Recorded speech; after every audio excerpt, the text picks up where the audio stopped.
दोस्तों नमस्कार। एक सवाल हमारे जहन में लंबे वक्त से रेंगता रहा कि अगर इस देश में पाकिस्तान और मुसलमान शब्द ना हो तो मीडिया की खिड़कियां किस बलबूते खुलेंगी। लेकिन इसका जवाब आखिरकार हमें मिल गया। आप इस वीडियो को गौर से देखिए और इस बात का एहसास कीजिए कि अगर इस देश में किसी घटना में मुसलमान और पाकिस्तान एंगल नजर ना आए तो किस तरह इटली की एंट्री दरअसल मीडिया की खिड़कियों में हो जाती है। क्योंकि दरअसल जिस तरीके से इस देश में एक बहस मीडिया को लेकर के हो रही है और हमें लगता है कि इस बहस को आप मीडिया की बहस मत कहिए, इस बहस को आप दलाली की बहस कहिए, इस बहस को आप चापलूसी की बहस कहिए, या फिर इस बहस को आप उस लेन देन के नजरिए से देखिए जहां सत्ता अगर मीडिया के चाटुकारों को कुछ दे देती है वो वापस किस तरीके से सत्ता को उसे लौटाने की कोशिश करते हैं। तो चलिए पहले ये वीडियो देखिए, उसके बाद हम आगे बढ़ते हैं। इटली वाली सोनिया गांधी चुप रहती, वो खुश है कि संतों को मारा गया, जहां पे उनकी सरकार है। रिपोर्ट भेजेगी वो इटली में रिपोर्ट भेजेगी। मैं बोल रहा हूं वो इटली में रिपोर्ट भेजेगी। देखिए जहां पे मैंने एक सरकार बना ली वहां पे हिंदू संतों को मैं मरवा रही हूं।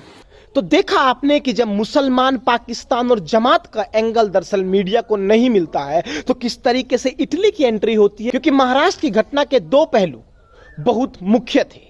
पहला, वहां कोई धर्म का जिक्र नहीं था, वहां सांप्रदायिकता का कोई एंगल नहीं था। दूसरी बड़ी बात कि वहां पाकिस्तान का भी कोई एंगल नहीं था। और पाकिस्तान और मुसलमान का एंगल जब धराशायी होने लगे तब मीडिया को दिन में तारे नजर आने लगते ही हैं। क्योंकि दरअसल ये खिड़कियों का धंधा चल ही इन दो शब्दों के बलबूते रहा तो एक तीसरे शब्द की एंट्री यहां हो गई और तीसरा शब्द था इटली। तो जिस तरीके से इटली के बलबूते मीडिया की खिड़कियां रात के 9 बजे उसी मंडी को खोल करके बैठ गई और एक लगातार बहस इस देश में शुरू हो गई कि क्या मुख्यमंत्री से सवाल नहीं किया जाना चाहिए राज्य की व्यवस्था को लेकर के। और अगर मुख्यमंत्री से सवाल करने की स्थिति में आप नहीं है तो आप किस तरीके से उस महाराष्ट्र की घटना का सवाल माननीय कांग्रेस की अध्यक्ष सोनिया गांधी जी से करने लगे। और सवाल कर भी रहे थे तो सवाल करने का एक लहजा होना चाहिए।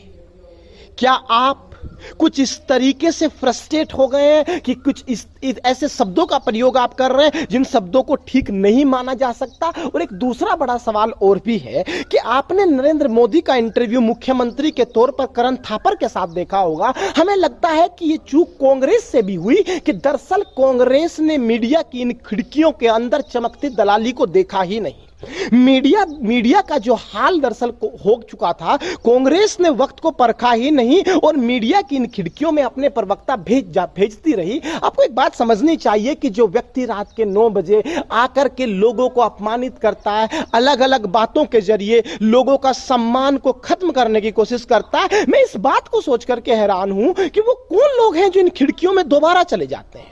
वो कौन लोग हैं जो जानते हैं कि एक एजेंडे के तहत पत्रकारिता हो रही है और अपनी इज्जत को दांव पर लगा करके वो लोग वहां पहुंच जाते हैं। और अगर एक व्यक्ति लगातार चिल्ला रहा है, कल चिल्ला रहा था, परसों चिल्ला रहा था, वो आज भी चिल्लाएगा क्योंकि दरअसल उसको चिल्लाने के पैसे मिले। इस बात को जानते हुए वो कौन लोग हैं जो दरअसल इन मीडिया की खिड़कियों में चले जाते हैं और जाने के बाद में अपने सम्मान को खो बैठते हैं। तो दरअसल हमें लगता है कि कांग्रेस और विपक्ष ने भी इस बात को समझा ही नहीं कि दरअसल जिस मीडिया को बचाने की आप कोशिश कर रहे हैं, लोकतंत्र के नाम पर जिस मीडिया के साथ आप खड़े हैं, या फिर आजादी बोलने की है, यह बात सब कोई मान रहा था, लेकिन बोलने की आजादी के तौर पर कमाने की आजादी टीआरपी के गेम में बदल जाएगी, ये जानते हुए अगर कांग्रेस अपने प्रवक्ताओं को लगातार टीवी बहसों में भेज रही है तो हमें लगता है कि पार्टी की यह रणनीतिक चूक भी है। तो पार्टी को रणनीति के तौर पर भी तमाम विपक्षी पार्टियों को, क्योंकि आपको इस बात को समझना होगा कि रणनीति राजनीति में अहमियत रखती है। जिस तरीके से भारतीय जनता पार्टी ने रवीश कुमार के शो में अपने प्रवक्ता को भेजना बंद कर दिया, हमें लगता है कि रणनीति के तहत ऐसा किया गया। क्योंकि रवीश कुमार जो सवाल कर रहे थे वो वाजिब सवाल थे, वो फैक्चुअल सवाल थे, वो डाटा आधारित सवाल थे जिनको शायद जवाब देना भी मुश्किल हो रहा था और एक छवि मुश्किल बन रही थी। पन्ना प्रसून वाजपेयी जब शो लेकर के आए एबीपी न्यूज पर, हमें लगता है कि सैटेलाइट तक के तमाम खेल खेले गए और अंत में उन्हें बाहर जाना पड़ा।